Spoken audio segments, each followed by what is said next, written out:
All right. I've hit the record button. It's blinking red right now. We are live to an audience of millions right now, Yuna. Oops. Sorry, guys. That's the best response you want. Oops. I didn't mean to be live. Yes. I'm sorry about that.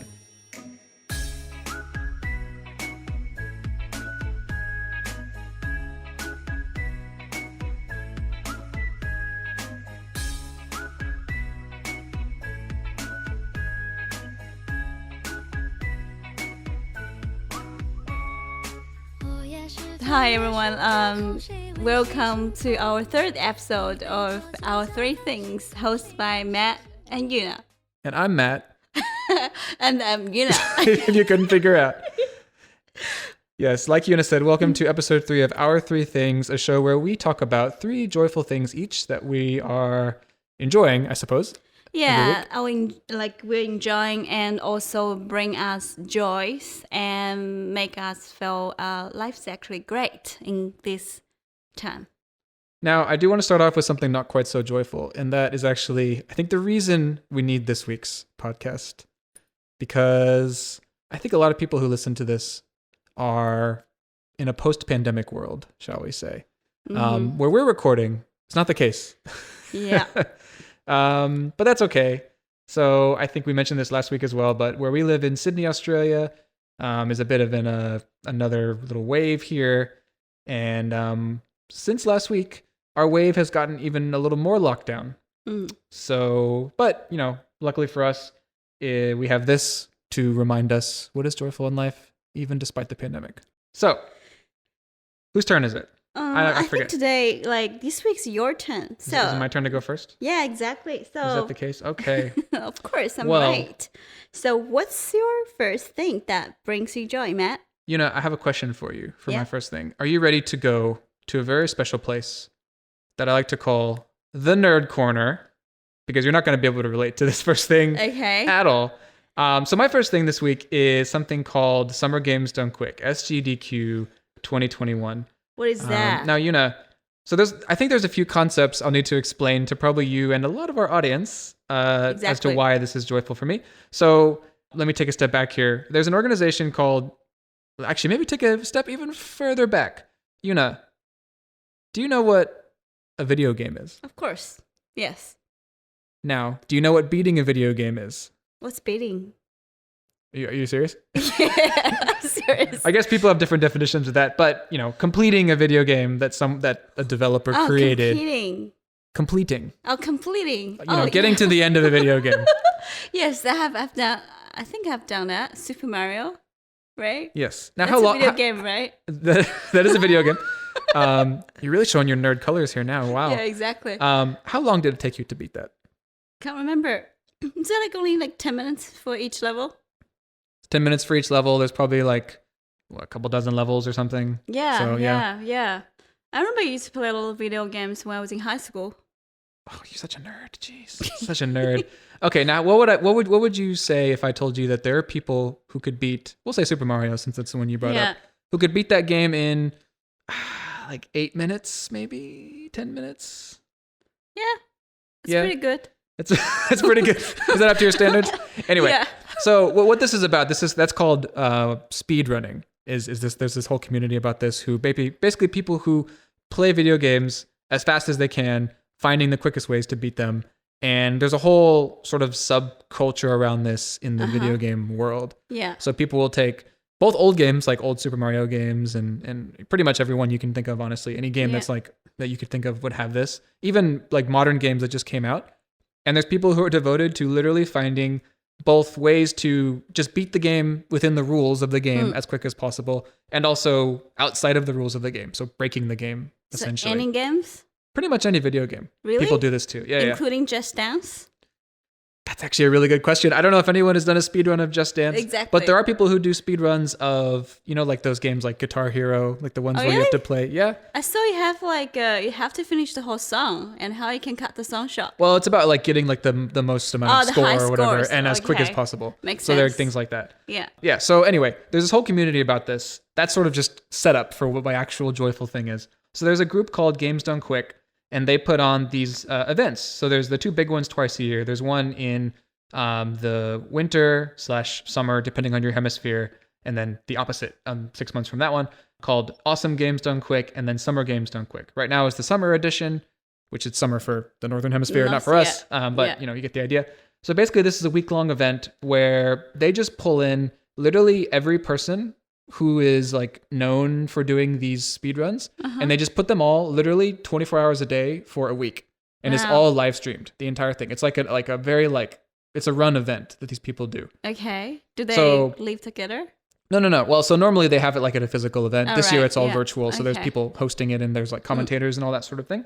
So that alone is pretty cool, because I think the idea of speedrunning, I don't want to get too in the weeds here because this is not a video game podcast. Lucky for you, I think. Exactly. But so that's interesting by itself, but that's not really the reason that it's my joyful thing. The cool thing about this is that this event is actually a charity as well. Oh, that's nice. Yeah, so they have you heard of Doctors Without Borders before? Yes. Yeah, so for those who don't know, Doctors Without Borders, or MSF, I think it's this from a French name, Médecins Sans Frontières. I don't know how to say that.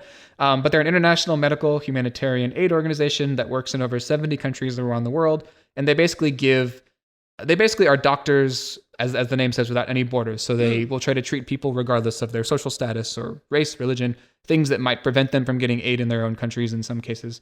And they just try to give them help with that. And it's, this is an organization globally that has helped, heaps and heaps of people over the decades. Yeah. And they're mostly run from donations and things like this. So this event, this Summer Games Done Quick, this speedrunning event, which is really, when you break it down, it's just a bunch of people playing video games really fast. Yeah. Over the course of, I believe it's, I think it's 12 or 15 years, somewhere around there. Yeah. I think, well, maybe not that long. I think maybe about a decade. They have raised... What's your guess for how much money they've raised? I want to see if you're even in the ballpark. In here?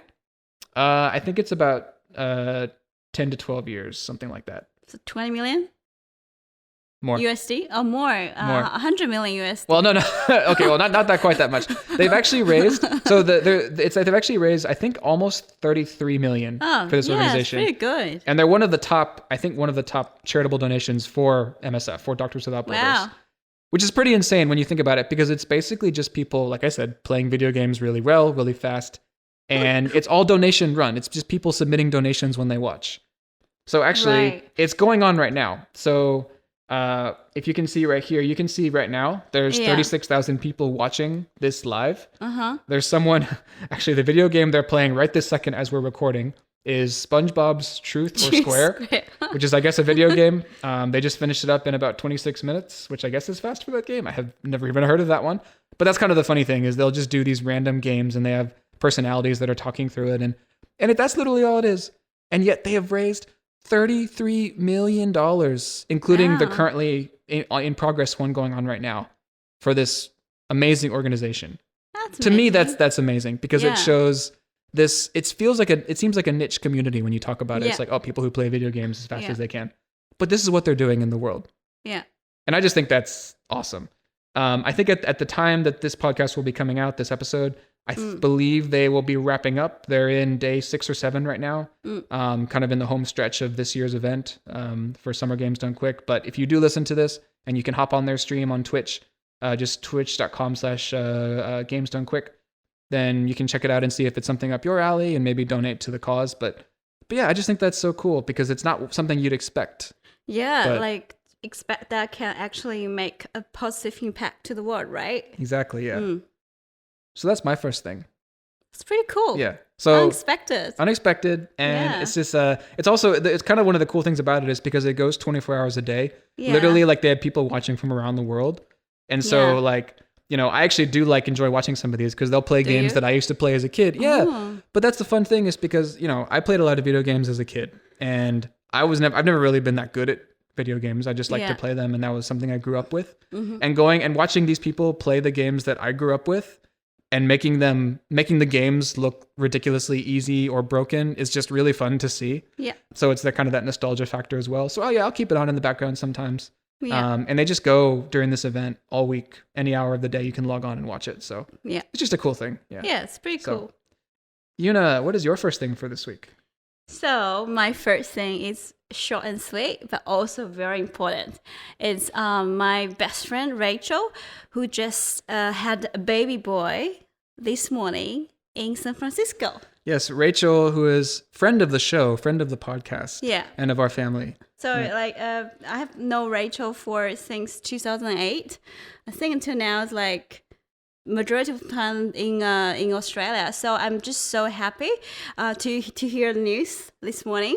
And the reason, like, of course, like when it brings me joy, right? So in such a difficult period, especially in US for the past year, and now you have you brought a new life into this world, and Exactly. that's such a exciting things. It's kind of like a shining beacon in the darkness. Well, Yeah. that was really overdramatic, but No, it kind of is, yeah. It kind of is. It gives you reminders, like no matter how the world is becoming and how strange or different comparing to before, there's always going to be the children and kids coming into this world, and they start from zero and to grow into a wonderful person. How great that would be. That is awesome, yeah. Yeah. So congratulations to Rachel and Chris, and her husband Chris. Yeah.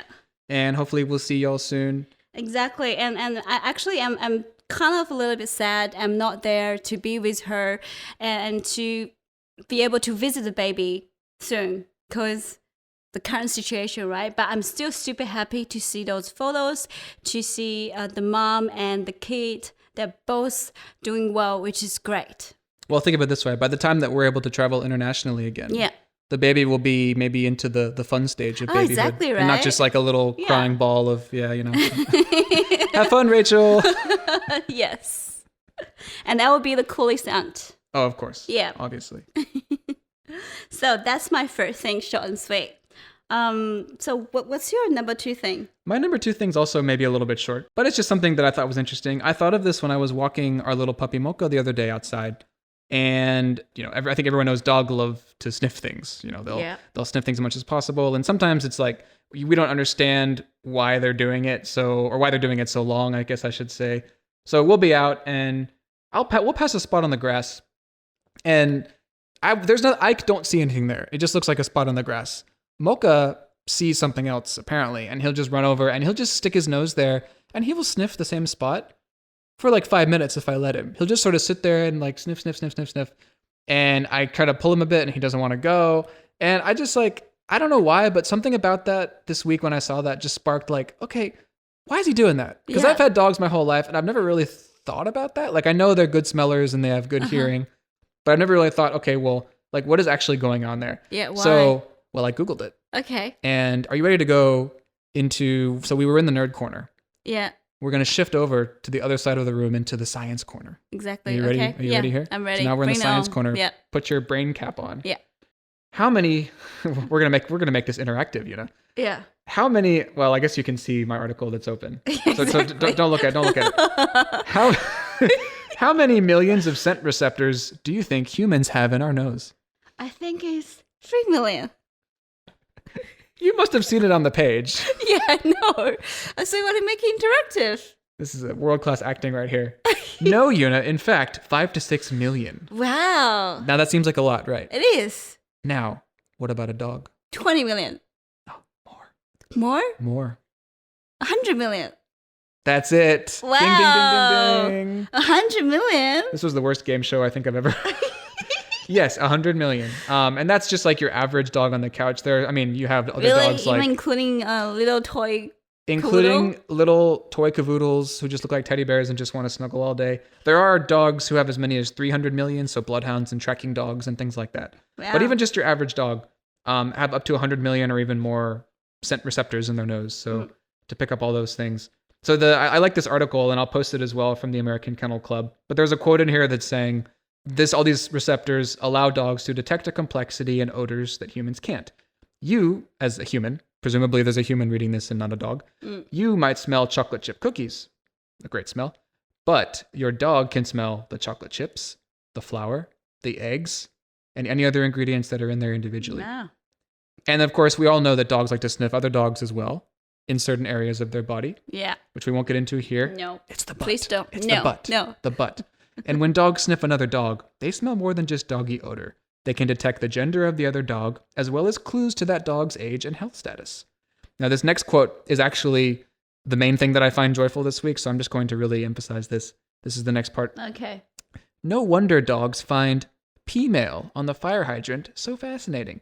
They're getting all the neighborhood gossip in one big whiff. So what does this smell say? Well, I was actually going to ask you that. Because what I love here, I mean, you have to love a good, I think, what's that word? Portmanteau, I believe, where you just smash two words together. Uh-huh. P-mail. Yeah. It's poetry, American Kennel Club. Really? Yes. Now, what I want to ask you, Yuna, like, what do you think if Mocha is sniffing something on the ground where another dog is peed, especially in our neighborhood, what do you think it's usually going to say? Check what I ate for dinner. Really? Yeah. Actually, that's not that would make sense because like if you look at like human social media, it's basically just like dog Twitter, right? Exactly. When they're smelling the pee on the ground. Like you look at human Twitter, oh look at this thing I ate. Cool, like, subscribe. I love your food. Same with dogs. Check out this stuff I ate last night. I stole a bread from my human's plate. Exactly. Pee, sniff. Like. That's it. Exactly. P-mail. Gosh. Fantastic. So anyway, yeah, that's my second thing. P-mail. I'm sorry. I apologize for that. Yep. I don't apologize for it. I enjoyed it very much. Yuna, what is your second thing? So my second thing is actually Mocha, a little puppy. You're just choosing Mocha? Yeah. I guess he had to have come up on the list at some point. Yeah. It's just him. Yeah. He's the thing. Yeah. No, because the reason's like you're talking about females, right? And that just triggers me. I did talk about females. Actually, yeah, Mocha does females too. So he does a lot of females. Can we backtrack a second? Mocha. Okay. No, but I haven't explained why okay, go she's ahead. Mocha. Do you want to know why? I just want to say that Mocha leaves lots of females in the neighborhood. That's all I want to say. Well, I agree with that. Is that what you were going to say? No. Okay, then no. I just want to rewind. So when we're out walking, talking about going back to females a second, Mocha, when he goes to the bathroom outside, well, do you want to say what he does? Because No. So when we're out walking outside, Mocha will, of course, we go outside. He pees somewhere. He's a dog. Fine. It's usually on the grass, not on concrete. Fine. Then he pees somewhere else. Maybe he takes another couple steps and he pees somewhere else. And like after a couple times, there can't be that much more in there. He's a little dude. Nothing coming out. His bladder's got to be like the size of what, like a lime, or a lemon, or a kumquat. Yeah. I don't know, one of those things. What's kumquat? The golden orange. Okay. The little thing. It's very small. No, it's called jinju. I'm giving you the English name It's for not our English name. listeners. That's another tangent. We're like tangent within tangent right now. Sweet. But welcome to the show. But no, so he'll do that a few times and then he just keeps lifting his leg like he wants to leave another female. Exactly. But nothing comes out. Maybe something come out you didn't see. Oh, just like just pure smell. Exactly. There's no like liquid. Maybe it's like one of those, like in Gmail, you can schedule an email to like send later. Maybe that's what he's doing. Yeah. He's like scheduling it for later. Okay, that's enough about females. Okay, go back to your thing. Sorry. Okay. So the reason I said Mocha is, Sydney now is in a very restricted lockdown period. We're on week 3 now. And you can only allow one person going out every day to get your essentials, like your to go shopping for essentials, right? And so that means one of us has to stay at home for the full day for the weekend. And I'm just so grateful we have our little fur baby to entertain us. No matter what we do, even we just walking in front of him, he will become so excited and happy. And to watch him running around in the house and to fall asleep on anywhere in the house, it just brings so much joy to me. And when I saw him do funny things, I also would take those cute clips and pictures and share with my family and friends. That brightens up their day too. So that's why I feel so grateful to have Mocha in our life. Oh, 100%. Yeah, and I think like this is one of those things where, we talk about things that are bringing us joy every week. Mocha is one of those things. The return on investment for him in terms of just joy brought to us, whatever metric that would be, JBTU, joy brought to us. Yeah. JBTU. JBTU. You got to metricize everything, right? Exactly. It's all about data. But it's through the roof. I mean, like but I think it's especially come up recently just because we're back in lockdown again. And, like Yuna was saying, we can't go anywhere out walking really, or, it's just not allowed. So having him is it's kind of a lifesaver. Yeah. Yeah. In terms of our mental health, I think. Yeah, I agree. Yeah, we're talking about you. So currently the little monkey is sitting on our lap and looking at us, talking about him. Mm-hmm. Yeah, with the most adorable look on his face. Mm-hmm. Yeah. Well, I mean, it's his only look, but yeah. So that's my second thing. Cool. What's your last thing that you're going to share with us, with the audience? I'm so curious. Oh, I think you know. What? You called me out on this earlier. So here's my third thing. Now, okay, we were in the video game corner. It's just all corners with me today. Just imagine we're in a triangular room right now. So this is the third of 3. Yeah. For my things. So first we were in the nerd corner, then the science corner. Now we're gonna take a little step over to the third corner here. But oh wait, what's there? What's there? It's just a pile of trash. Wow. This is the trash corner. Okay. My third thing is the Real Housewives of Beverly Hills. Wait for it. The husbands. Wow. Which Not husbands? all of them, Wow. but one in particular. Which one? Now, hold on. Before we get too deep into this, because I know well, I think you know which one my favorite is. Well. Because it's Mo. Oh, wow. I mean, clearly, right? But yeah. Hang on a second. Before I know the people who are still here and haven't closed out, just hold on a second before you hit the X button, hit the stop button, go listen to something else. Real Housewives of Beverly Hills. The show is garbage. Yes, exactly. I think we can agree on that. Objectively, it's garbage. It's problematic in so many ways. But, well, Yuna, do you want to explain maybe why this is even a topic? No, I really want to know why. Well, it's partly your fault, I think. My fault? Okay. I've actually, maybe this is like a good like intervention to have because, okay, so what Yuna loves to do is just have shows on when we're not working, just sort of in the background constantly if we're just like doing other things, like doing laundry or whatever we're doing, cooking. And it's stuff that like, we like to sit down and watch actual shows. Like we love to watch like real shows together. We're going through... like you need to use your brain to think about the show. We love to sit down to watch those. Not even brain necessarily, just like something with like good drama. So like right now we're watching like Mayor of Easttown, fantastic show. Yeah, watch that. But that's not the kind of thing that you have on in the background. No. So Yuna found that there's some really good binge-worthy reality shows out there. Yeah. And I actually like reality show TV. Like there's this weird... I'm sure I'll get into this with some other shows in the future. There's, for example, I love Terrace House, fantastic reality show on Netflix, the Japanese one. I really enjoy this one called Are You the One? Just because it has sort of this more game show aspect to it. Yeah. But there's one that Yuna really enjoys, The Real Housewives of Beverly Hills. And we've only watched the Beverly Hills one. I don't know I can't speak to the others. Yeah. Maybe they're less good, more good. I don't know. Yeah. But now I'm actually curious. This is like something we can bring up now. What drew you to that show? Because... You literally watched, I think, from season 1? Season 1. And now all the way up to 11. the present in season 11. Exactly. Like in one go. Pretty much. So what drew you to that? I want to know. Okay, I have to explain how it all started, right? This kind of background show started when we were trying to move apartments, when we're trying to packing what's to play in the background. Of course, Real Housewife of Beverly Hills. Of course. Yeah, and why it drew me into this show is, I just have never seen any shows people is actually literally fighting to each other and slapping each other on the show. I was like, what the hell is going on? How could people live like that? And then that get me just keep wanting watching more and more. And also another thing that drew me into it is because it's Beverly Hills. Of course, the houses are gorgeous, right? Yeah, so yeah. I like to watch these fancy houses, and of course I can't afford it, but it's nice to watch it. So that's another reason I'm enjoying the show. Yeah, I think that's the same reason we were watching. What was the other one? The other one is Selling Sunset. Yeah. Which, for those who haven't seen that, I think that's a Netflix-only show about selling this real estate company on Sunset Boulevard in LA. Yeah. And they do actually, like, there is like some like reality show kind of classic drama and weird little fights and things, but we actually like to watch it just because of like the real estate there is insane and really beautiful to look at. Yeah, exactly. And like and so that's one aspect, right? The other aspect is when we watch in the Real Housewives of Beverly Hills, like me and Matt, we would definitely say, oh, they start fighting again.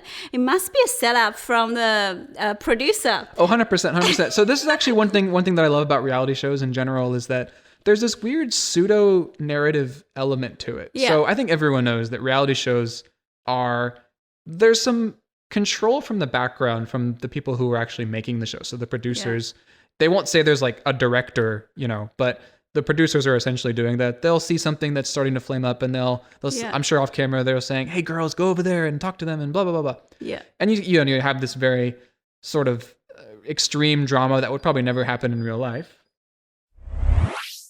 We're taking a quick break while Mocha goes to the potty. It's just Matt here now on the mic, on the ones and twos. You can hear Yuna in the background. Yes. Mocha taking his sweet time. Yeah, Mocha is doing a long female. He's doing a very long P-mail. A P-mail to no one because it's actually just on the grass pad outside. All right, we are back from an unscheduled interruption.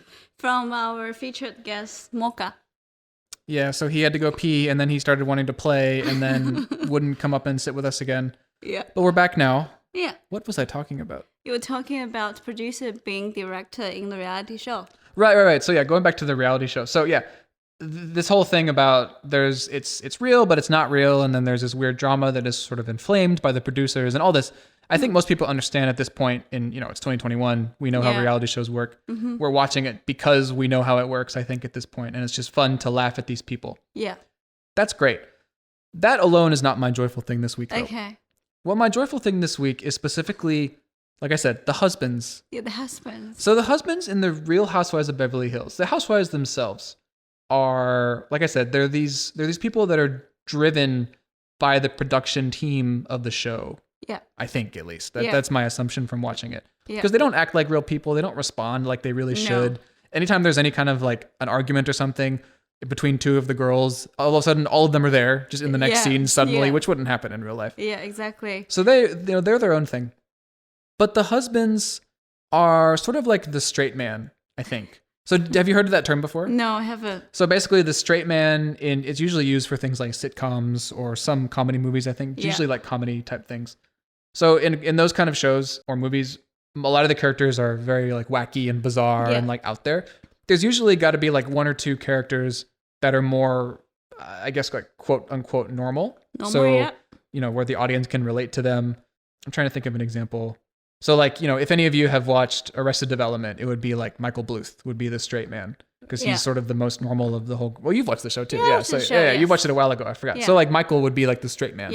Of the show because he's the most normal, at least in the first 3 seasons. The later seasons, I don't really want to talk about those. But that's a really classic example of that. Or like in The Office, maybe like Jim could be considered the straight man of The Office, something like that.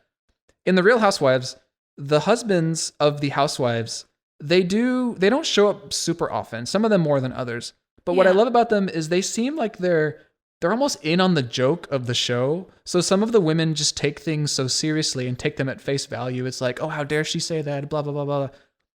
Whereas these dudes are in the background, just sort of like, what I love most are the scenes where it's just the dude, and they're like little 5-second clips. Yeah. But where like they're having a house party or something. Yeah. And the women are all doing their drama, and then it'll cut to the dudes, and they're just sort of standing there talking and drinking a beer, and they're just like, so did you hear what she said about that?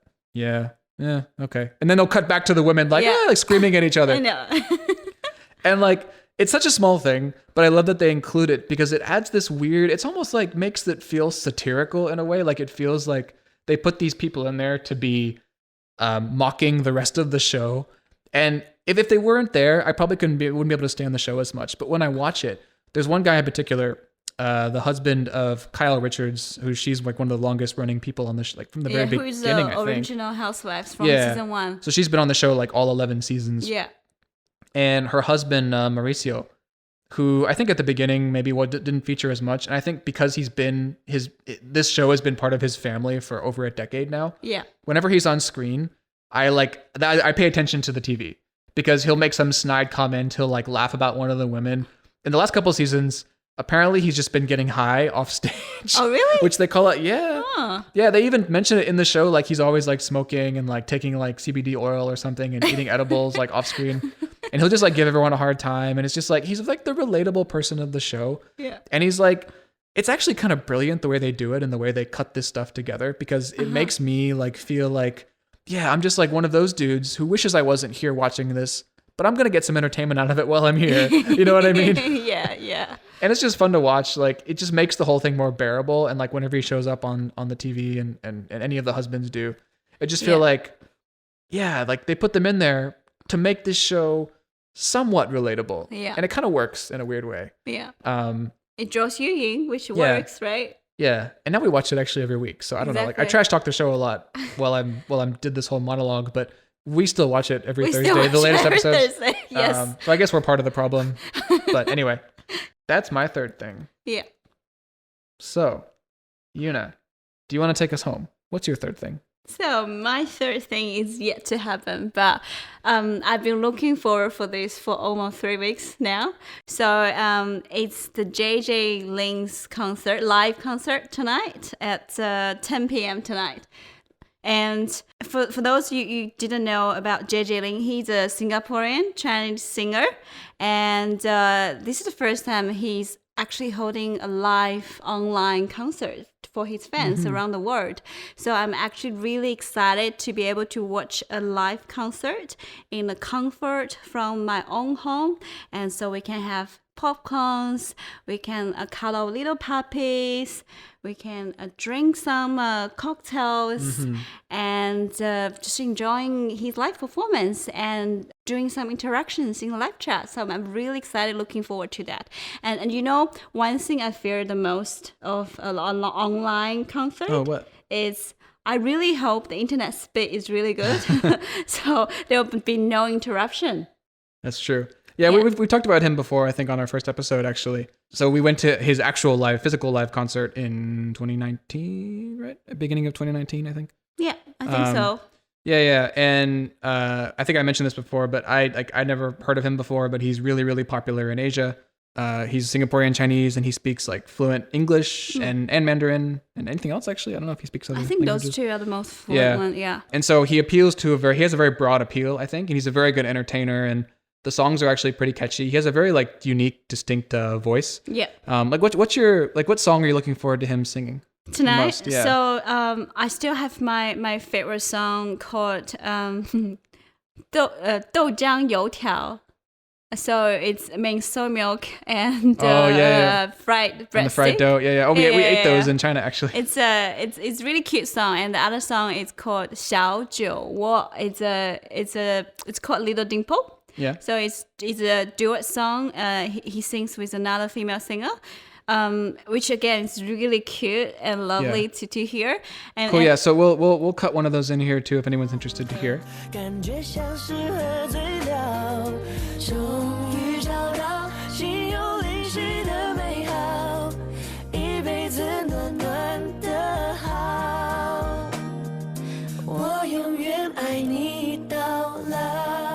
Yeah, and that's those songs are his old songs, but I'm also looking forward to his new album, which is a full English album. It just came out this year. I'll be able to understand it. Yeah, and you will be able to understand it, which is great. Yeah, looking forward to that. We can finally use the bag of popcorn we have in the pantry. Yeah, exactly. Well, that's awesome, Yuna. So that is our 3 things for this week. Yeah. Just a couple quick things. We actually have a website up now since last week, so you can go to our3things.com. This has links to all the episodes, as well as a little bit more information about what our podcast is about, who we are, and links to all the places our podcast is hosted. So you can find that and share it very easily. We do still also have our Instagram, also our 3 things, where during the week we'll just post little joyful things to kind of get your spirits up and also update the show there. And we'll be starting a Twitter soon as well, just in case you like to get your information there too. Wonderful. Yeah.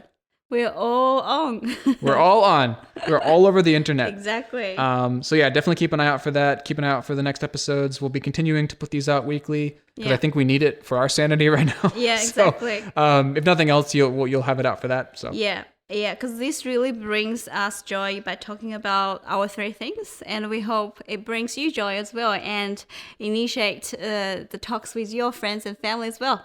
Absolutely. Yeah. So that's it. I hope you enjoyed it this week. If you enjoyed it, feel free to follow along wherever you download podcasts. Again, check out our3things.com and share it along to friends and family. Yeah. Okay, Yuna, anything else? No. No? Yeah. All right, I think we wrapped it all up. Yeah. So join us again next week for 3 more things. And until then, remember, Our 4th thing is you. Bye. Bye. 手中雕刻神话，刀锋千转蜿蜒成花，生命中的他是桥旁。